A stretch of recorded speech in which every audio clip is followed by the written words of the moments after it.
Hi నాన్న. అమ్మగా ఒక మాట. నీ భార్య విషయంలో ఈ 3 విషయాలు ఎప్పుడూ నెగ్లెక్ట్ చేయొద్దు. తనకు దూరం చేసి తనని అస్సలు బాధ పెట్టొద్దు. ఒకటి నీతో కలిసి తన పుట్టింటికెళ్ళటం. రెండోది నీతో కలిసి గుడికెళ్ళటం. మూడోది నీతో కలిసి భోంచేయటం. ఈ 3 కూడా తనకి ఎంత కష్టమైనా ఇష్టంగా ఎదురుచూస్తది. ఇష్టంగా భరిస్తది. నువ్వేమో బయట ఫ్రెండ్‌షిప్‌తో కలిసి ఎంజాయ్ చేస్తూ తాగి తిని కడుపు నిండా ఇంటికొస్తావు.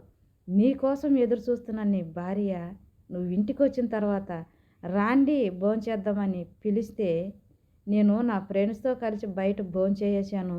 నువ్వు భోంచేయిపో అని నువ్వు డైరెక్ట్‌గా ఎళ్లి పడుకుంటే తను ఎలా తింటది? నువ్వు అలా చెప్పినా తను నమ్మదు. ఎందుకంటే తను తిన్నాడా లేదా? ఎందుకు తను ఈరోజు అంత బాధగా ఉన్నాడు? ఎందుకు తను మౌనంగా ఉన్నాడు?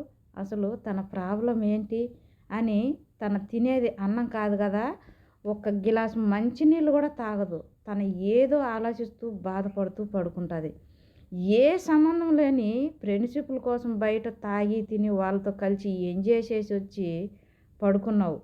నీకోసం ఎదురు చూసే మనిషి, నీకోసమే బ్రతికే మనిషి, అలాంటి మనిషిని పస్తులు పెట్టడం, బాధ పెట్టడం ఎంతవరకు కరెక్ట్ నాన్న?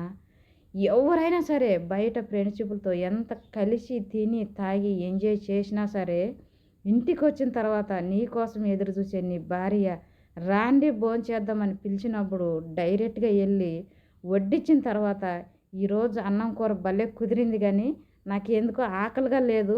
నేను కొద్దిగా తిన్నాను. ఇక నేను తినలేను. నువ్వు తినవా అని నువ్వు 2 ముద్దలైనా సరే తినిపోయి పడుకున్నావనుకో, తన కడుపు నిండా తిని ప్రశాంతంగా పడుకుంటుంది. అంతే తప్ప నువ్వు తినిపో, నేను బయట తినొచ్చినాను అని నమ్మదు, తినలేదన్నా నమ్మదు.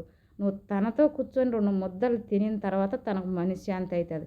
నీకోసం ఎదురు చూసిన మనిషి, అలా నీకోసం ఎదురు చూసే మనిషి ఆడది నీ జీవితంలో ఉంది, నీకోసం ఇంట్లో ఎదురు చూస్తుంది అంటే అంతకంటే మించిన వరము మగవానికి ఇంకొకటి లేదు నాన్న. ఈ వరాన్ని ఎవరే కానీ దూరం చేసుకోగాకండి, నెగ్లెక్ట్ చేయగాకండి. ఆలోచించుకోండి నాన్న. మీది మీరే చూసుకుంటే మీకోసం ఎదురు చూసే వాళ్ళని ఎవరు చూడాలి? వాళ్ళ కడుపు ఎవరు నింపాలి? మీ కడుపు నింపటానికి వాళ్ళు ఎదురు చూస్తే వాళ్ళ కడుపులు కాల్చి మీరు కడుపు నిండా తినొచ్చి పడుకుంటున్నారు. ఇక్కడ ఒక బిడ్డని కూడా తల్లి బాధపడితే తను ఎంత బాధపడుతుందో, ఒక భర్త కూడా భార్యను బాధపడితే అంతకు రెట్టింపులు బాధపడుతుంది నాన్న. ఎదురు చూసేది ఇక్కడ ఒక బిడ్డ కోసం తల్లి, రెండోది ఒక భర్త కోసం భార్య. ఈ 2